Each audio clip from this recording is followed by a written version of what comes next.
Hi, I'm Corneel Koens. I'm a statistician working at the European Organization for Research and Treatment of Cancer, the EORTC, and my task there as a lead statistician on cancer clinical trials. For SISAQOL, I am involved in work package 2, which is looking at statistical techniques to analyze randomized clinical trials. And I'm Solomon Alexis. I'm from the UK. I'm a multiple myeloma patient. So I'm a patient advocate, and I'm affiliated with MPE. And I make a contribution to work package 2. I'm a statistician, which means I mainly work with data, and I don't work in a clinic. I don't see cancer patients myself. So I'm mainly behind a computer screen analyzing data, and after some time the data, it's numbers and it's a sort of puzzle to solve, and statisticians like to talk about getting the signal from the noise, but you tend to forget that it's real patients. You know, these data points are real patients. You may see a gap in your data and think that's an annoying problem to solve, but underlying might be a patient who decided to take a treatment holiday so they can have a Christmas holidays with friends and families. And that is something, if you're detached from the actual sort of view that you're dealing with human patients, that you tend to forget. So being in SISAQOL and interacting with patients and hearing what they want to see from the data, and there is more than one way to look at it, that's for a statistician really invaluable. Well, if I just follow up on what Corneel said, you know, we don't see ourselves as numbers. Okay, we are real people that's going through real pain. Okay, a cancer diagnosis is never easy.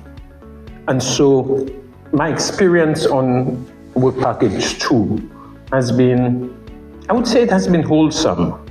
But then the first thing that I tried to do is try to understand what is it that's expected of me as a patient. What it is that work package 2 wants of me. Because at the end of the day, you want to ensure that the contribution that you make is not just for yourself, but for all patients, okay? All patients who have been diagnosed with a cancer. And so the experience, especially working with MPE, to try to understand these very technical things, because the recommendations are very, very technical. And so you need a particular skill set to be able to do it. To be able to understand it, you need that skill set. And so one of the things that I've learned there is, in a way, divorce yourself from the statistics, from the numbers, and think solely as a patient. Okay, I am not a statistician, so I will never be able to, you know, talk about the regressions and separate the noise from the signals. But then I know how I feel, and so the experience here has been invaluable to me. It has been, you know, it's a great experience, and it's good to see that the powers that be, where patients are concerned, are thinking about us. Okay, and for that, you know, I'll be forever grateful. Okay, on behalf of the cancer, the Patient Cancer Society. I think that's really important, because indeed, as a statistician, you want to have an accurate analysis, but if you come to a result but it's incomprehensible, it's actually not going to serve anything.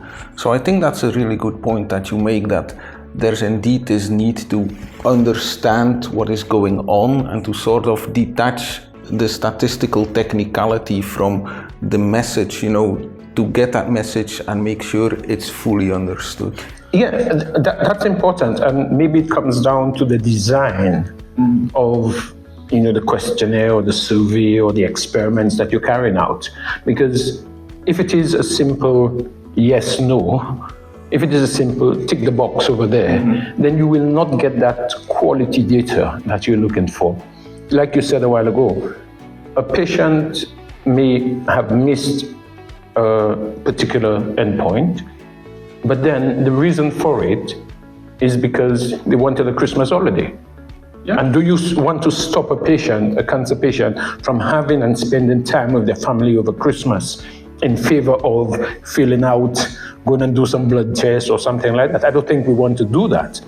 But then you need to understand that. And at the same time, as a statistician, you don't want, in my view, you don't want to put a zero there to say, hey, he's not there. Exactly. Yeah. I think a big barrier, at least in my opinion, has been simply the use of terminology and language and underlying assumptions. You tend to forget when you work in a certain field how common certain language to use sounds, or how certain practices are considered as standard. But if you have an outside view, or even better, the really patient view, because at the end of the day the patient not only gives the data but is also the user of the data, it's a lot of terminology to disentangle. I think one example was when we, for instance, talked about using the available case method, and that statisticians say we don't like to use it. And it sounded as we don't like to use all available cases, but it's a sort of terminology, meaning it's a naive approach that we don't like to use. There are better ones.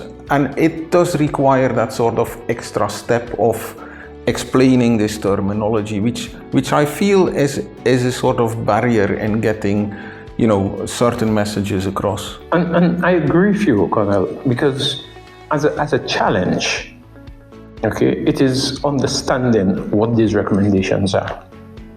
And if you don't have the experience, you will never be able to understand it. So for me personally, it took a lot of effort, time, dedication to try to understand what is it that recommendation, that statement really means. Because, as I said before, I'm not a statistician. I'm only a simple cancer patient. And as a result, certain terms may mean something completely different to me. So that's one of the challenges that I had, trying to understand the language and to make sense of it in order to make that meaningful contribution.